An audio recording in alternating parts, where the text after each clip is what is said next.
예수님 당시에 유대교에는 다양한 분파가 존재했습니다. 대표적인 그룹이 사두개파와 바리새파입니다. 여러분, 이스라엘은 종교와 정치가 분리된 사회가 아니라 종교가 정치 위에 있는 그런 사회였습니다.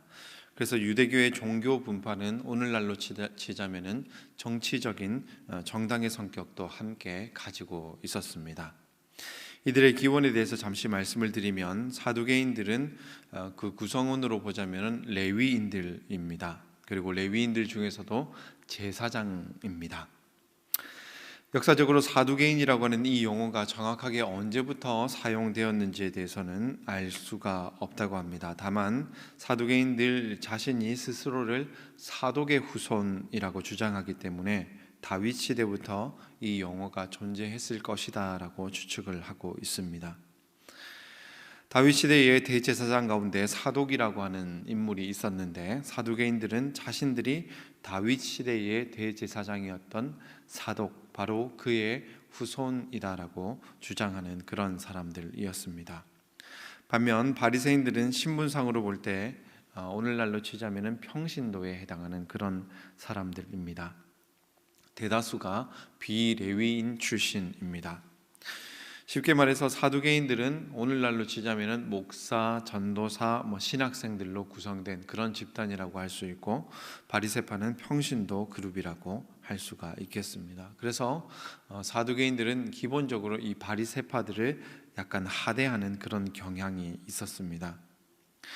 사두개파는 문서화된 율법만을 하나님의 말씀으로 인정했습니다. 그리고 그 중에서도 특히 모세오경만을 권위 있는 하나님의 가르침으로 인정을 했습니다. 반면 이 바리새인들은 문서화된 율법에다가 구전 율법을 더해서 이 모든 것들이 하나님의 말씀이다라고 인정을 했습니다.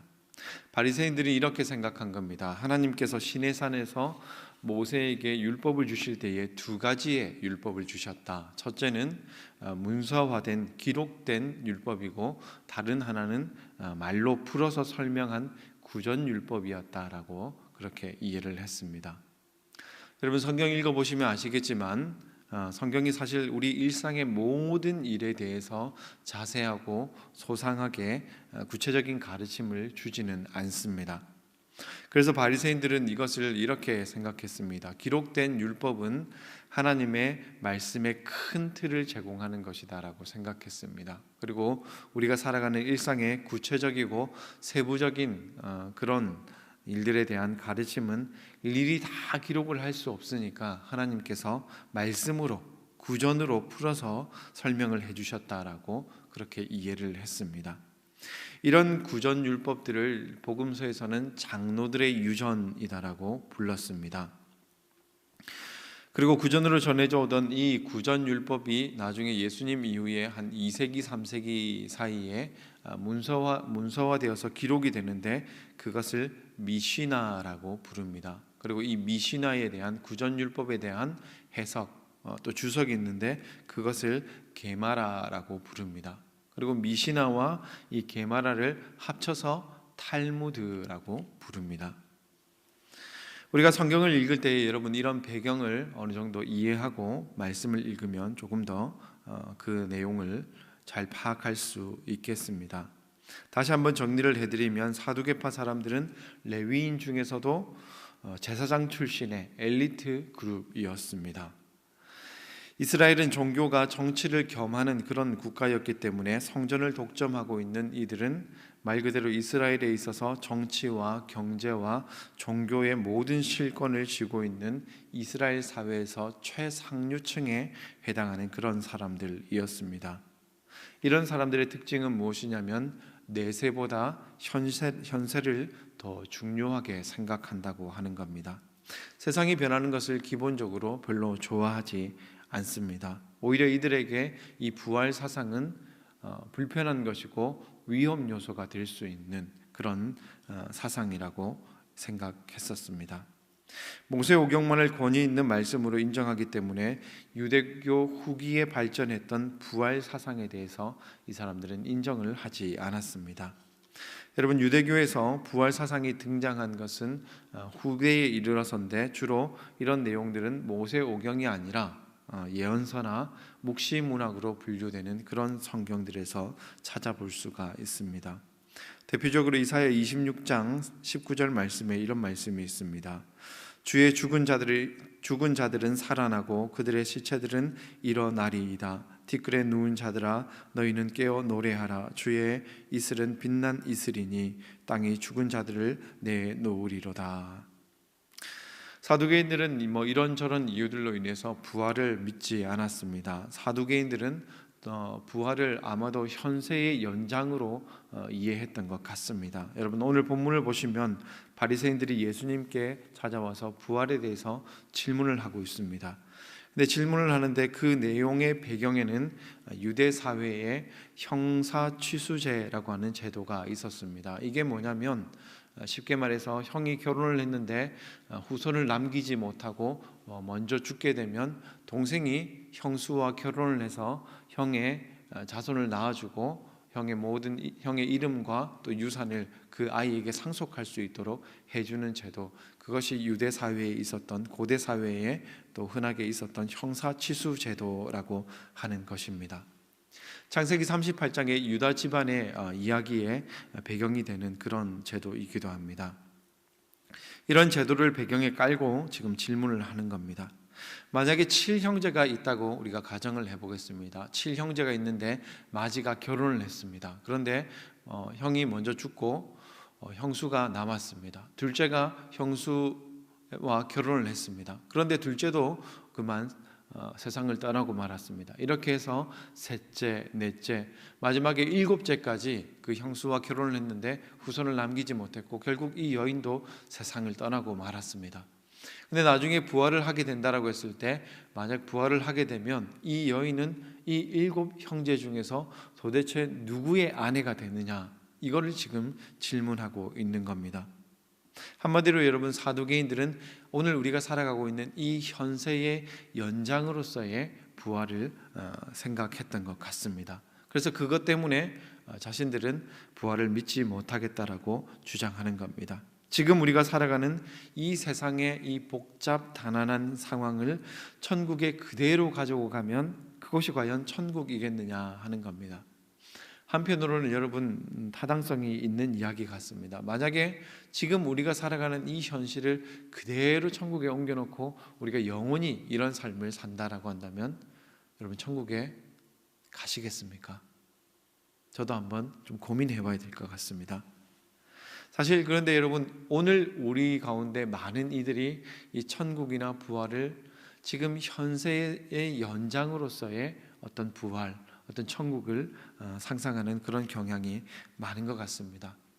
사실 우리는 누구보다도 천국에 가고 싶은데 우리가 그토록 가고 싶어하는 천국이 어떤 곳인지에 대해서는 잘 모르고 살아가는 것 같습니다. 물론 그럴 만한 이유들이 있습니다. 첫째는 성경이 우리가 가고 싶어하는 그 천국에 대해서, 부활한 몸에 대해서 자세하게 구체적으로 말씀해 주지 않습니다. 둘째는 소위 천국에 갔다 왔다라고 하는 분들의 간증도 한 몫을 하는 것 같습니다. 다들 한 번쯤은 들어보셨을 것 같은데, 그런데 그 간증들의 대부분의 공통점이 뭐냐면 제가 듣기에는 그냥 오늘 우리가 살아가는 이 삶의 연장으로서의 천국을 이야기하는 것 같습니다. 여러분, 성경은 왜 그토록 중요한 천국이나 또 부활에 대해서 자세한 언급을 피하는 걸까요? 왜 좀 더 우리에게 자세하게 풀어서 설명을 해주지 않을까요? 저는 아마도 천국이 우리가 상상할 수 없는, 또 우리가 표현할 수 없는 그런 곳이기 때문일 것이다라고 생각합니다. 천국이 좋다는 것을 그래서 표현해 줄 수 있는 방법이 그냥 황금으로 만들어진 어떤 길이나 보석이 박혀 있는 아름다운 궁전과 같은 그런 모습들, 그 정도만 우리에게 알려줄 수 있는 것 같습니다. 그 이상의 자세한 내용은 표현할 방법도 없고 이야기를 해준다 해도 우리가 정확하게 이해할 수 없기 때문에 말을 아낀다라고 저는 생각합니다. 왜냐하면 여러분, 사실 그렇습니다. 우리가 경험해 보지 못한 것에 대해서, 또 우리가 경험한다라고 해도 그것에 대해서 너무 놀라운 신비를 발견하게 될 때에 뭐라고 표현할 그 단어를 찾아내기가 어렵습니다. 우리가 이해하지 못하고 경험하지 못하는 것은 표현 자체가 불가능하다라는 겁니다. 많은 사람들이 부활 이후의 삶을 현세의 연장으로 이해하는 경향이 있는데, 여러분, 부활한 우리의 모습은 어떤 모습일까요?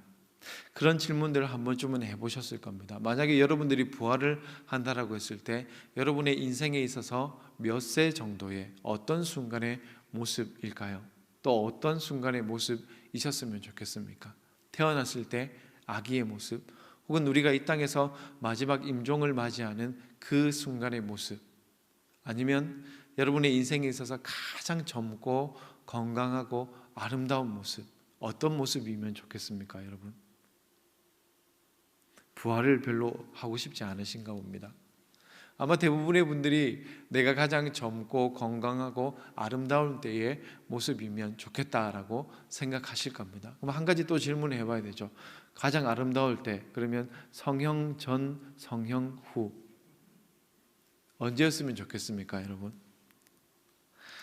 여러분, 부활한 몸은 분명히 지금 우리의 어떤 모습과 연속성이 있을 겁니다. 왜냐하면 완전히 내가 아닌 다른 존재로 부활을 하게 된다면 사실 그건 내가 아니기 때문에 부활이 나에게 특별한 의미를 가질 수가 없습니다.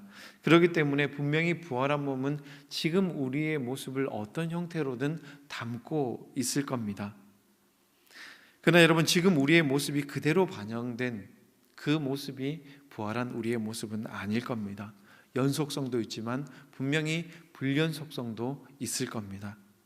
성경에서 부활하신 예수님을 만났던 목격자들의 증언을 한번 생각해 보시기 바랍니다. 분명히 예수님을 아는 사람들이 부활하신 예수님을 만났는데 예수님을 알아보지 못했다라고 이야기합니다. 그런데 곧 예수님과 몇 마디 대화를 나눠보고 조금 시간이 지나고 나서는 그분이 예수님이셨다라고 하는 것을 깨닫습니다.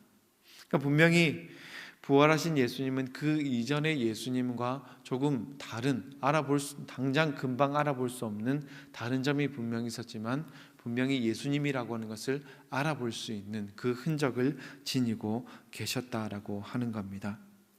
그리고 부활하시기 이전에 예수님은 우리와 같이 육체의 한계가 있었고 제약이 있었던 분입니다. 그런데 부활하신 이후에는 그런 제약들이 사라진 모습을 보여주십니다. 부활하신 예수님은 그래서 문이나 벽을 그냥 통과하시기도 하십니다. 그냥 그러면 영혼만 있는 것이냐 그렇게 생각할 수도 있지만 나중에 베드로를 찾아오셔가지고 물고기도 구워주시고 그 물고기를 같이 드시는 것 보니까 육체도 분명히 가지고 계셨던 것 같습니다. 만약에 영혼만 있으면 굳이 물고기 먹으실 필요도 없고 물고기를 드실 수도 없을 것 같은데, 그런데 분명히 물고기를 드셨다라고 하는 것은 뭔가 예수님, 부활하신 예수님은 지금 우리와 다른 영혼과 같은 특성 혹은 육체와 같은 특성을 모두가 가지고 계신 그런 분이셨던 것 같습니다. 여러분, 부활한 몸이 어떤 모습일까? 천국은 어떤 모습일까? 사실 우리가 정확하게 이해하기는 어려울 겁니다. 물론 지금 우리의 모습을 어느 정도는 담고 있겠지만 단순히 지금 우리의 연장으로서의 천국은 아닐 겁니다. 그래서 여러분, 저는 한편으로는 소위 상급론이라고 하는 것을 별로 신뢰하지 않습니다. 천국에 가면 누구는 황금 빌딩에 살고 누구는 저기 꽃밭에서 개털 모자 쓰고 살아갈 것이다. 저는 천국이 그런 곳일까라는 생각을 해보게 됩니다. 이게 어떤 겁니까, 여러분? 정확하게 지금 대한민국의 현실을 그대로 천국에 반영해 놓은 그런 그림이지 않습니까? 천국은 어떤 곳일까요? 저도 가본 적이 없기 때문에 정확하게는 알 수가 없습니다. 다만 저는 이런 상상을 해봅니다. 하나님을 중심으로 구름과 같이 허다한 무리들이 모여서 그분을 예배하는 그곳이 바로 하나님의 나라일 것입니다. 근데 여러분, 우리가 이 그림도 이 땅의 사고를 그대로 반영해 보면 어떻습니까? 중앙에 하나님이 계시고 허다한 무리들이 우리 주님을 둘러싸고 있을 겁니다. 그러면 어떤 사람은 가까이에 있을 거고 어떤 사람은 저 멀리, 그래서 하나님의 얼굴이 보일락 말락, 하나님의 음성이 들릴락 말락한 그런 위치에 있는 사람도 있을 겁니다. 그래서 아마 천국에 가면 또 삭개오 같은 사람들은 뽕나무를 찾아서 어디로 올라가야 될까 이거 고민하고 있어야 될지도 모르겠습니다. 근데 여러분, 저는 천국은 그런 곳이 아닐 거라 생각합니다. 허다하게 많은 무리가 똑같은 거리에서 함께 하나님을 찬양할 수 있는 곳, 그곳이 바로 하나님의 나라일 것이라 생각합니다. 지금은 여러분 우리가 한 공간, 같은 거리에 함께 존재하는 것이 불가능하지만 천국에서는 그것이 가능할 것이라고 저는 상상을 해봅니다. 천국에 늦게 와서 서열이 낮거나 줄을 늦게 선 사람은 하나님의 얼굴도 제대로 볼 수 없고 하나님의 음성도 미세하게 들리는 그런 자리에 있는 것이 아니라 모두가 같은 자리에서 그 하나님을 찬양하고 예배하는 곳, 그곳이 천국이 아닐까라는 상상을 해보게 됩니다.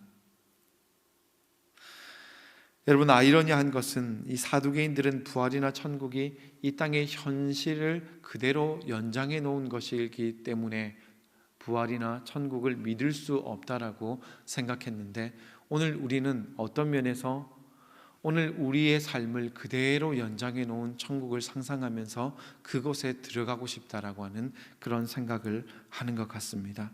이건 어떤 말이겠습니까? 한편으로는 여러분, 우리가 이 땅에서 충분히 이루지 못한 우리의 마음들, 우리가 이 땅에서 충분히 이루지 못한 내 꿈과 소원, 천국에서라도 이루고 그곳에서라도 떵떵거리면서 살고 싶다라고 하는 우리의 욕망이 투사된 그런 천국은 아닌지요? 여러분, 예수님을 따랐던 제자들의 모습을 한번 보십시오. 그들은 예수님을 따르면서도 예수님이 아니라 자신들의 욕망을 따르고 있었습니다. 예수를 따른다고 했지만 사실은 나중에 예수님이 성공한 다음에 이 땅에서 왕권을 차지한 다음에 자신들에게 나눠줄 그 전리품에 더 관심이 많았습니다. 여러분, 한편 어쩌면 우리의 마음에도 이런 마음들이 있지 않습니까? 이런 사람들의 특징이 무엇인지 아십니까? 예수가 목적이 아니라 예수가 나의 인생의, 나의 성공의 수단인 사람들은 내 소원과 욕망을 이루어줄 수 있는 그 대상이 나타나면 언제든 그것을 붙잡고 그것을 예수와 같이 추종하고 따를 수 있다라고 하는 겁니다. 내 인생의 고난과 위기가 찾아올 때에 내가 붙잡을 수 있는 그 지푸라기가 우리에게 예수가 될 수 있다라고 하는 것입니다. 여러분, 그리스도인들 중에 천국에 들어가는 것에만 관심이 많은 분들이 있습니다. 중요한 것은 여러분, 천국이 어떠한 곳인지를 우리가 깊이 묵상해 봤으면 좋겠습니다. 저는 천국이 그런 곳일 것이라 생각합니다. 내 뜻이 아니라, 다른 누군가의 뜻이 아니라 오직 유일하신 우리 하나님의 뜻만이 이루어지고 성취되는 곳, 그것이 천국일 것이라고 저는 상상합니다. 그렇다면 여러분, 우리가 이 땅에서 해야 될 일들은 무엇일까요? 천국에 들어가기 위해서 이것은 하고 저것은 하지 않는 것, 이것도 중요하겠지만 더 중요한 것은 영원토록 그분의 통치 아래 살아갈 그 삶을 기뻐하는 그 연습을 우리가 이 땅에서 해야 하지 않겠습니까? 내가 만약 하나님의 통치를 기뻐하지 않는 사람이다라고 한다면 그 상태로 천국에 들어간다라고 했을 때 그곳이 과연 천국일 수 있을지 우리가 상상해 볼 수 있었으면 좋겠습니다. 여러분, 지금 우리가 해야 될 일들은 이 땅에서 하나님의 통치를 기뻐하는 그 삶을 살아가는 것입니다.